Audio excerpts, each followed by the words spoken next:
With this latest chapter of One Piece titled Next Level, after just having been made to experience his very own breath attack firsthand, we would have Kaido panting in an attempt to catch his own breath. The fight was very clearly wearing him down, and he would admit to believing Luffy was done for after what had happened previously. Of course, referring to his defeat at the hands of Kaido, largely thanks to the sudden intervention of the world government by way of a CP0 agent. And to this, Luffy too would admit that he shared the very same sentiment. He should not be alive. Unlike his Gear 4 techniques, this newfound state of his, Gear 5th, was not something he had previously experienced, trained, or even expected. This was something entirely new. And as we all know, Luffy is hardly the type to break things down and think about them a whole lot, and so we would have Kaido, in a sense, pick up the slack to further emphasize what exactly has happened. Kaido would surmise that because Luffy has now been able to make his surroundings rubbery like he could his own body, it was rather evident that the boy had awakened his Paramecia type devil fruit, which, courtesy of the previous chapter, we now know to in fact be a mythical Zoan type devil fruit, albeit covered up by the likes of the world government. Something one might imagine is seldom done, considering devil fruit abilities are typically rather indicative of their classification, and at the very least, the user typically knows the fruit's proper name upon consumption. Yet for some reason or another, which we will of course go on to theorize with preceding videos, Luffy lacks any such intrinsic understanding of his own devil fruit, therefore allowing for the spinning of such a tall tale. Yet the conflict here was clear as day to Kaido, as he could not shake the feeling that something was amiss here as it felt off, then frankly expressing that such a transformation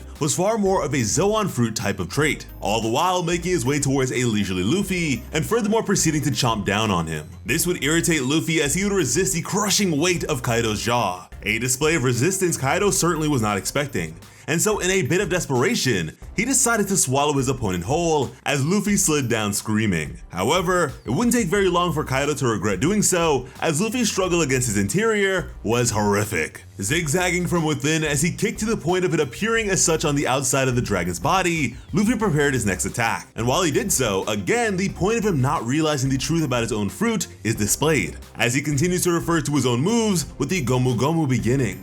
And this was Gomu Gomu no Balloon, as Luffy expanded his body to epic proportions and Kaido right along with him. The draconic Yonko would cry out in both dismay and disapproval as he too would begin to elevate higher and higher, much to the shared disbelief of Yamato and Momonosuke. The two were baffled by this newfound appearance of Kaido, as they began to banter among themselves, wondering what was going on, and the fact that it looked like Kaido had gained some pounds, to the point where Yamato would even begin to wonder if this was some unseen form of Kaido's. And oh man, Kaido was pissed. He had no idea how Luffy was doing any of this, especially the fact that beyond Luffy simply being rubbery himself, so too was Kaido at this point, which again is another major expansion of the possibilities to be found with his power. The potential applications are virtually limitless and go even beyond that, as you'll see later on in the chapter, but as a very simple example, he could go on to make the Sunny cannon or bulletproof like himself. In fact, if he were to make another person rubbery, they may be able to bypass the water-based devil fruit limitation, since Luffy's body doesn't actually cease to be rubbery while submerged in water despite being inert. But I suppose the real question is,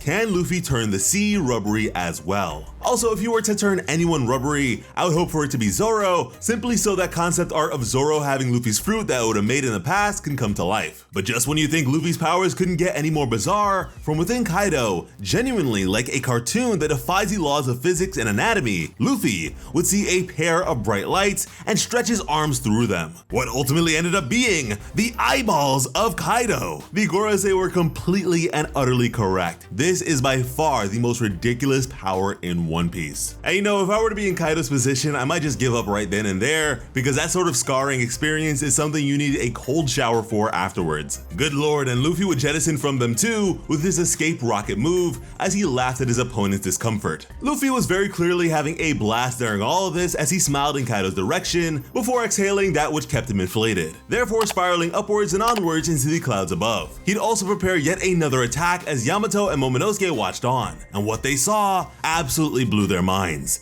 This was Gomu Gomu no Gigant, as Luffy was now absolutely massive. I mean, Dragon Form Kaido is the biggest Zoan type transformation we have ever seen in the series, or at least he was, until this. He looks absolutely puny by comparison, but at the very least, he is still a dangerous reptile and he was prepared to strike.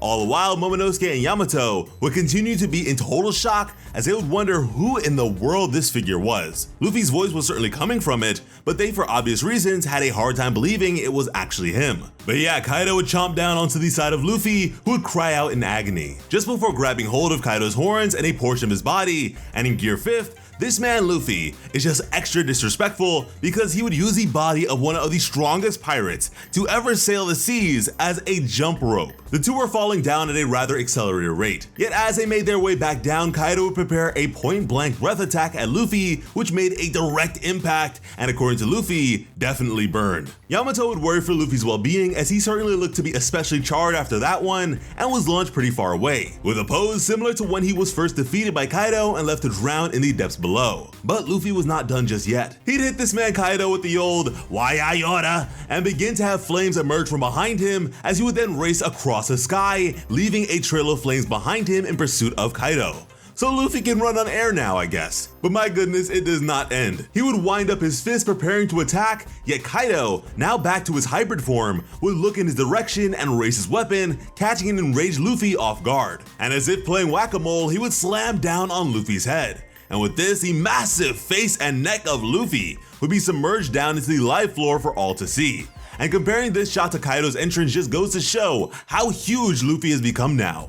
And good lord, nobody was prepared for this. Their eyes would leave their skulls in disbelief, and as Morgans would say, this is big news. The fact that everyone in attendance is seeing this means that the information will soon make the rounds, even if they don't understand what they're looking at, much to the dismay and frustration of the world government. However, Luffy would squeeze himself back from whence he came, still much larger than Kaido upon his return, only to shrink back down to his normal size as Kaido related the boy's form to be like something right out of a children's picture book. And at this point, Luffy was certainly in pain and feeling the effects of this drawn-out fight. Kaido admired the show Luffy had put on thus far, but it was clear to him that Luffy was on the brink. He simply could not win. But Luffy would shout out at him to shut up. He'd begin breathing hard and let it be known that he was far from finished. However, his body said otherwise, as Gear 5th would begin to come undone, revealing his now extremely exhausted state.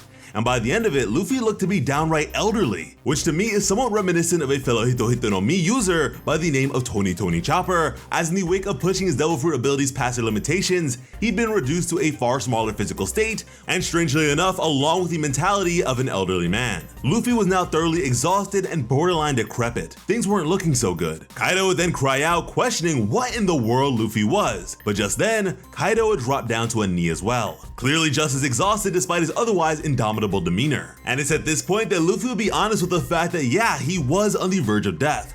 After all, this fight was certainly taking a lot out of him. Kaido responds to this by saying that Luffy could rest easy in death, that at the very least, tales would be told of how valiantly they all fought in this war. But Luffy didn't care about that at all, stating that when you're dead, only your bones remain, which is apparently a line out of Bing Sake, the ever-famous pirate song that Brook tends to play. And even looking beyond that, this line definitely reminds me of figures like Odin and Roger, who in the past expressed that they had never died despite meeting their demise, and that's on account of their wills living on to be inherited. But Luffy, as the inheritor, no doubt had more he needed to do as he began chuckling to himself. And it is here that Yamato would begin to confirm that this figure was in fact Luffy, but with his now light-colored hair and clothes, the latter of which many fan artists seem to overlook, but may be less likely to now with this being directly addressed. However, Momonosuke would let it be known that Luffy's voice was still fading quickly, which would again serve to say that yeah, he was dying slowly but surely. Luffy, who was now back up on his feet with a pose somewhat reminiscent of the old Gear 2nd transformation, would let it be known that they are not done just yet, then uttering the names of those he had promised: Momo, Tama, Kiemon, and finally, the late Pedro, which I especially enjoyed. And just like Luffy, Kaido is smiling now too, saying that Luffy is seriously going to kill himself. And as Luffy powered up, he'd question if Kaido truly believed that after all this, something like death could scare him, as he would urge his heartbeat to get louder once again with the drums of liberation. And Kaido would accept this decision of Luffy's as he would rush behind him, winding back his weapon just as Luffy successfully entered the form yet again. Yamato would cry out for Luffy to evade, but it would hit him, and his face would go on to favor putty as it matched the imprint of the weapon surface. And Yamato was mortified, as Luffy ran off in pain, looking absolutely bizarre. Kaido wasn't finished though, as he would catch up to Luffy and slam his weapon down on him yet again, as Luffy would have the ground be rubbery and somewhat lessen the impact, yet impact it had as Luffy's body was now collapsed in on itself like a crushed can that would bounce up into the air. This flat-headed Luffy would spiral elsewhere before landing on some nearby debris and beginning a countdown from 3.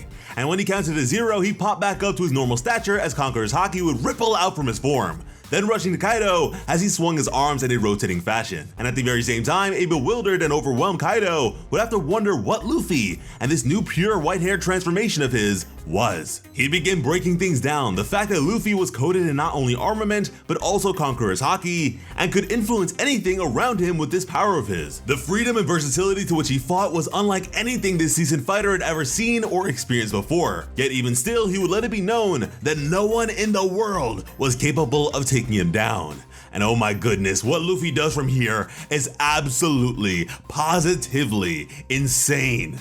He literally punches through Kaido's face. I mean, his fist literally went through the man's cranium. Nobody could believe it, not even us. But with this, Luffy has toppled Kaido and looks to, at this moment, have the upper hand. But you know what? It looks like the fight is not completely over just yet, as Luffy lets it be known to Kaido that he is currently having the time of his life. Depending on whether or not we end up solely focusing on this fight, I'd imagine we can expect at least 1 or 2 more chapters of combat. Thank you all so much for watching and have an awesome day. I love you.